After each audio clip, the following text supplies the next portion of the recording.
Uh, hey everybody. So my mom had surgery on Friday. I came to see her. Um, we went through it. Uh, she's been battling breast cancer for 6 time around.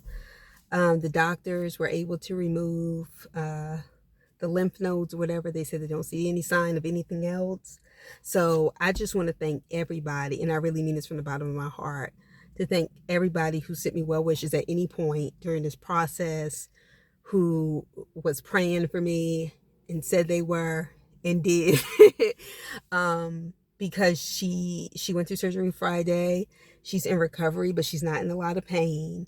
And I'm just so grateful to God that, she has radiation after this, but the hardest part of this has passed.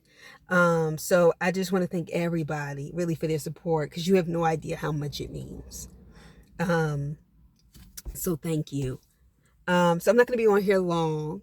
So we're back for another episode of Love and Marriage Huntsville, season 6, episode 12. We got a monster. Okay, let me tell y'all something. Let me be clear about this. I'm gonna go ahead and get the big thing out the way. Maurice, let me just say this to you.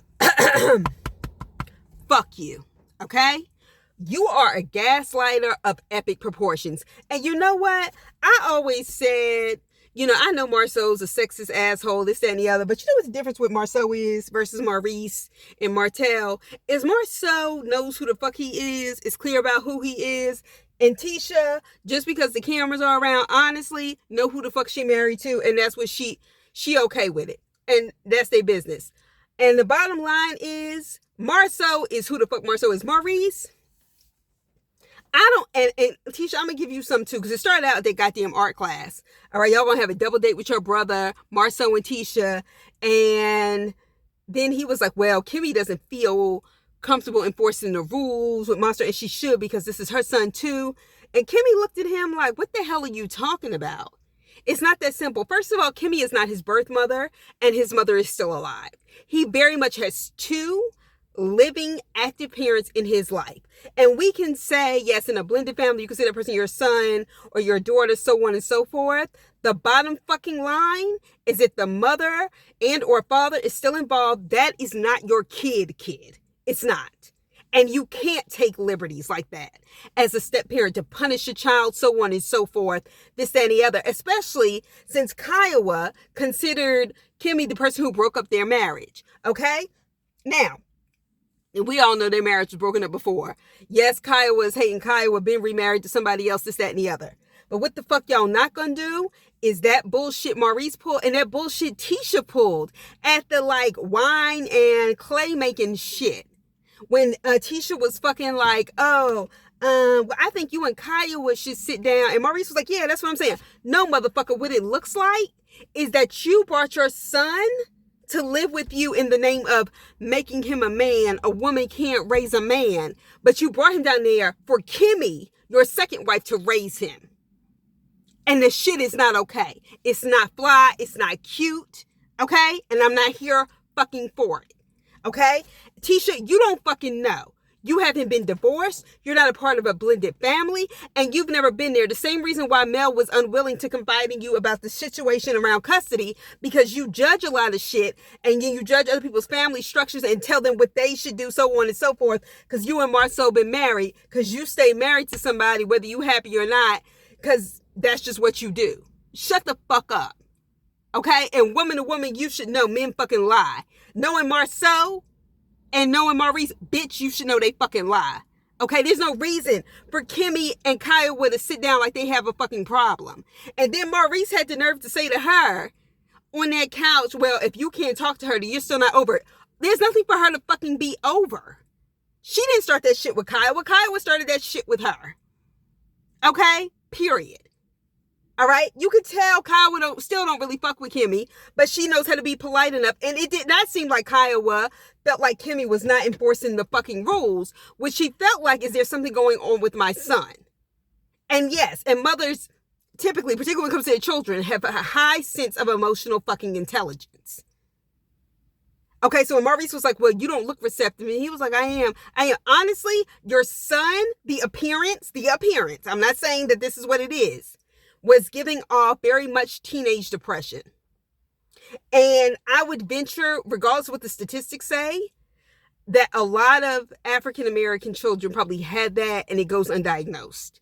Because in many households, not in all, I'm not saying if you wasn't raised like this, keep it moving. I'm not saying that. But the idea of you expressing yourself to your parent, the idea of you saying, hey, no, this doesn't work for me, this, that, and the other. No, it's a do as you're told. I mean, once in a while, you can give your opinion if they're willing to accept it. Maurice, you were basically picking a fight with your son. And I can tell you have a lot of unhealed childhood trauma, which is why you can't relate.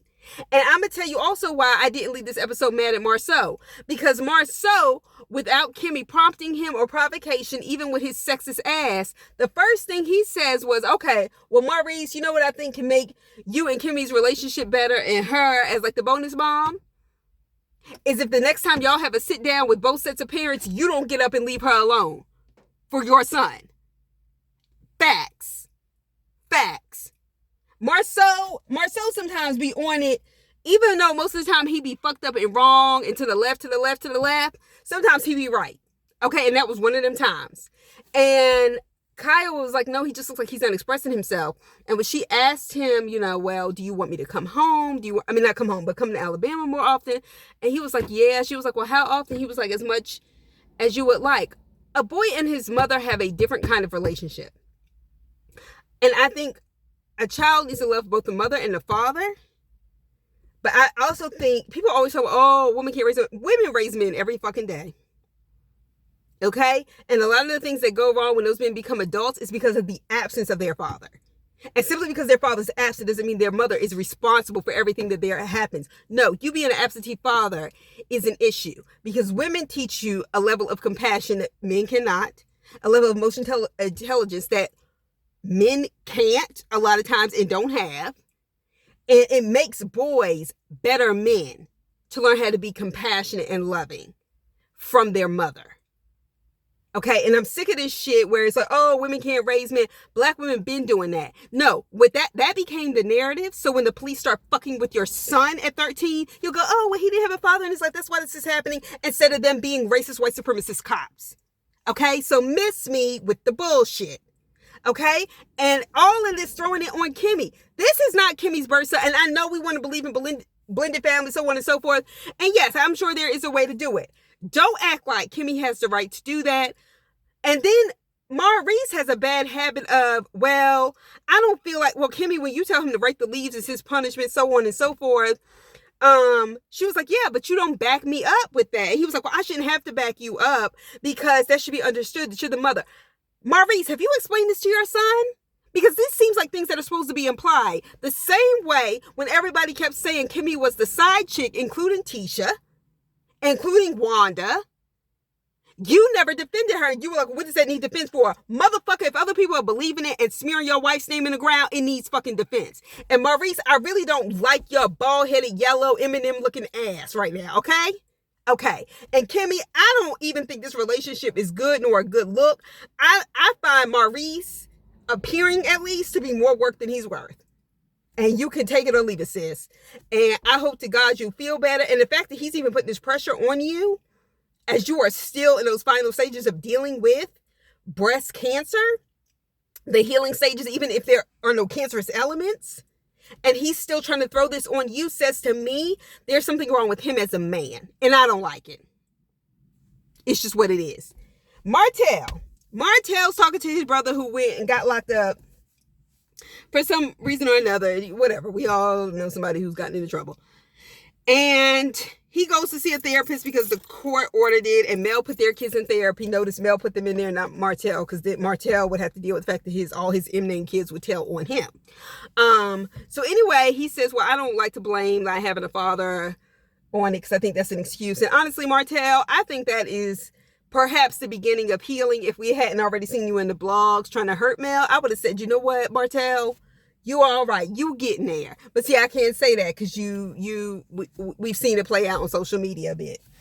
Anyway, so he goes, look, there's things I want to be better. He's talking to his brother, and he's saying his brother has been married, and the brother was like, yeah, I'm married, and basically looking for advice. And Martell was like, even though it didn't work out, I actually liked being married.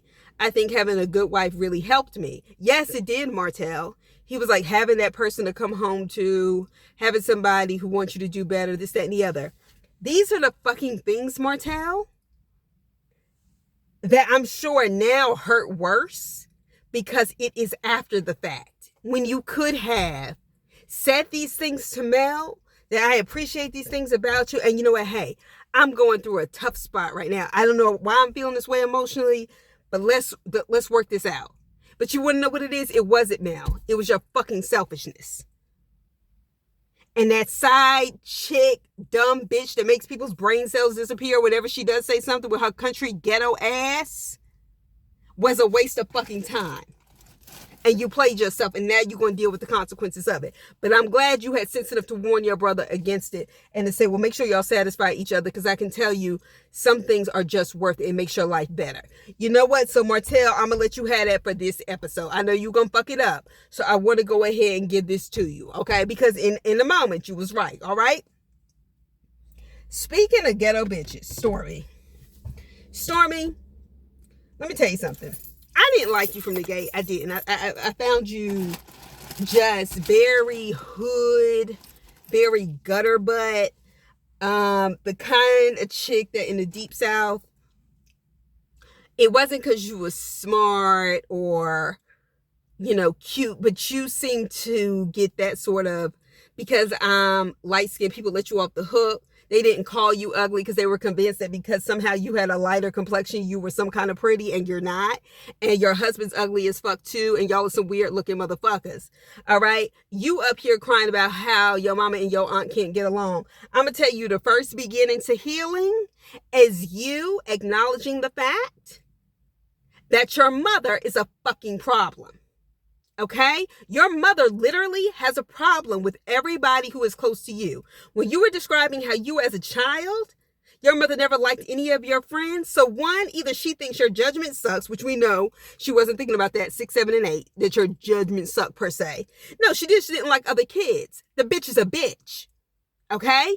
Then you're crying about, oh, how me and my cousin are over it. I fired him, so on and so forth. We done all that. First of all, I do not think if she was in a competitive place, and I said this last week, Atlanta, Dallas, Houston, DC or Baltimore, she would never be successful. Wouldn't nobody be checking for her, but a country bumpkin place like Huntsville, yeah, you could take some money, claim you have Canvas beauty products. There is nothing about Stormy I would look at and say, hey, I want to be like that. Like, oh, I like the way her hair looks. Oh, I like the way her lip touches her nose. Like, I know, none of it. None of it's attractive. Okay? Like, you might look at Mel and be like, you know what, I like her hair. You know what, I like Mel's style. I like the fact that Mel knows about this stuff. I can learn a few things from Mel, even if I don't necessarily even like her character on the show. I can still learn something. Stormy, you don't give me that. You give me country, ghetto, hood, everything else where I made it. Anybody can make it in Huntsville, bitch. I am unimpressed. And I think your husband was absolutely right when he was like, you're the issue. I don't think your mother likes to share. Yes, your mother has a very controlling problem. And for some reason, she thinks that you are so special, as if all parents don't think their children are special. And that therefore, you should be like her property. And you've allowed that. And that's why I don't feel shit about it. Okay? I don't like you. I'm not checking for your beauty products. I'm not checking for you. I want you off this show. But you know what? If dealing with you in that long-ass car scene with you and your husband meant not seeing Tiffany and Lewis, then I'm all for it. So that's all I have to say on Love and Marriage Huntsville. I hope y'all have a great week. I'll check back in with y'all later. In the meantime, enjoy your week. And be happy. Once again, thank you to everybody for your support. I really appreciate it. See you soon.